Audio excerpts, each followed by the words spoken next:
all the things I feel.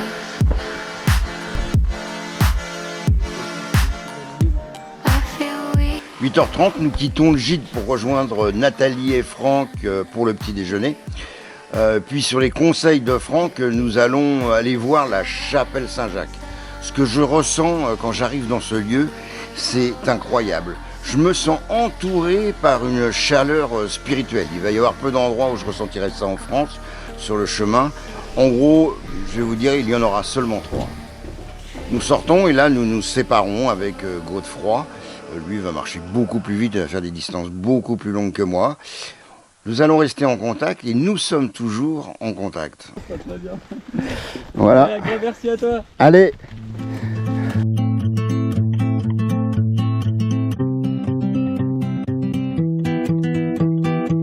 Donc le parcours du jour, comme tu peux le voir sur la carte, nous fait passer par Monistrol, Rosiers, Le Vernet, Rognac pour arriver à Saugues. Bon, à la sortie de Rochegude, on attaque une belle descente à 17%. Elle est très glissante. Bon, moi j'ai réussi à tomber, les 4 fers en l'air. Mais faites vraiment attention parce qu'il y a eu pas mal d'accidents. Il y a eu d'ailleurs une personne qui s'est cassé une jambe 48 heures avant moi.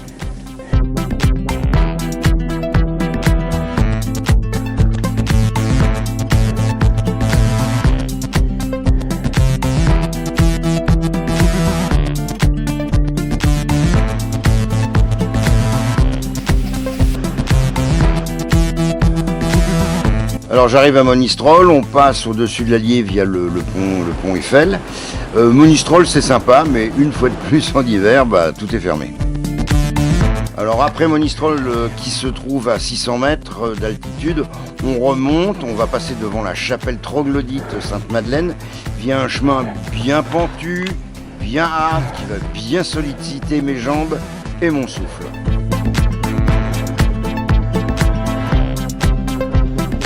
Alors le GR65 m'emmène vers Rosiers et là, j'espère pouvoir me recharger en eau.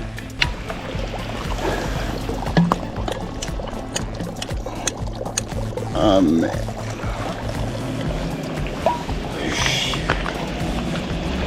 Donc en fait, en hiver, tous les points d'eau sont fermés pour qu'ils ne gèlent pas.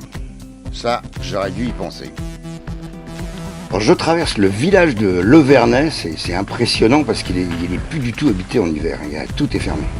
Alors à la sortie de mon village fantôme, je suis rattrapé par Tony et sa petite chienne Mégane. En fait, ça me fait vachement de bien de pouvoir marcher avec quelqu'un. Là-dessus, nous nous dirigeons vers Rognac, qui lui est un village habité.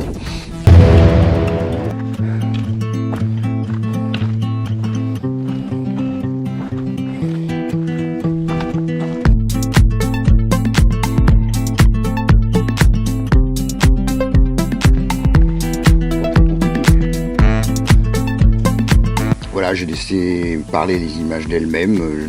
Le chemin était très agréable, la lumière était superbe. On va pouvoir dire même que nous avons pris, comme tout le monde, les photos à l'entrée de Saugues avec les totems sculptés en bois, qui sont très jolis aussi. Hein. Et puis nous sommes descendus vers Saugues. Alors nous arrivons à Saugues et en fait on a super soif. Et il faut savoir qu'on n'a pas vu un seul bar d'ouvert depuis le puits. Et là, miracle, on voit un bar qui est ouvert qui s'appelle le Killy's, on se précipite dedans et on va boire une bière. Sauf que savoir qu'il y a un autre bar qui est dédié, qui est plus dédié aux pèlerins puisqu'il est ouvert depuis un paquet d'années. Et c'est le bar des Carmes. Et le bar des Carmes, il est tenu par Nathalie et Patrice, alias Dutu. Nous sommes à Saugues et nous vivons dans un petit bar, tout tranquille. Donc, j'accueille les pèlerins, tous les pèlerins qui veulent venir chez moi. Et puis, c'est quelque chose, parce que nous sommes tous les deux à la retraite, mais pour garder un petit peu de contact avec les humains, nous restons ouverts. Alors vers 17h, je me dirige vers le Lion d'Or, chez Maud et ses 3 garçons, ces 3 petites pierres comme elle aime le dire. Je serai rejoint par Tony un petit peu plus tard. Alors, et puis la petite chienne, ben, elle va faire le bonheur du petit dernier. Hein. Ça va être, ça va être la joie pendant toute la soirée. Et ben là-dessus, il faut savoir que Tony est une personne assez particulière, c'est un pèlerin particulier puisqu'il voyage sans argent. Et Maud, ben, c'est une personne fantastique puisqu'elle lui offre le gîte et le couvert. Donc le soir, on va avoir droit à un super dîner. C'est la célèbre truffade de Maud.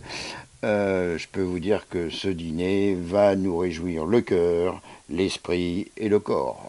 Alors comment te remercier, Maud, sincèrement pour toutes les attentions que tu as eues pour nous.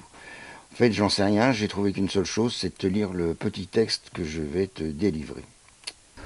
Maud, c'est avant tout une personne entourée d'une aura de bonté. À ses côtés, vous avez l'impression d'être de retour chez vous. Maud, c'est à la fois votre sœur, votre amie d'enfance, l'image du courage, la mère. Quand je dis la mère, ce n'est pas la maman, bien que ce soit une maman aimante et attentive, mais le terme qui est employé chez les compagnons du devoir et du Tour de France. C'est un peu la mère des pèlerins. Tout au long de votre pèlerinage, elle sera toujours à vos côtés, vous demandant comment ça va, vous rassurant, vous remontant le moral, car il est bien bas au bout d'un mois de marche. Alors lorsque vous êtes à 1000 km d'elle, c'est elle qui vous redonne le courage de continuer par l'envoi d'un message amical alors que vous ne vous y attendiez pas.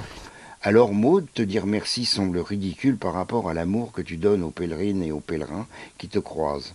Pourrais-je un jour te rendre l'appareil? Je n'en sais rien. Aussi, en attendant de ne pouvoir faire mieux, je vais rester avec mon ridicule. Merci Maud.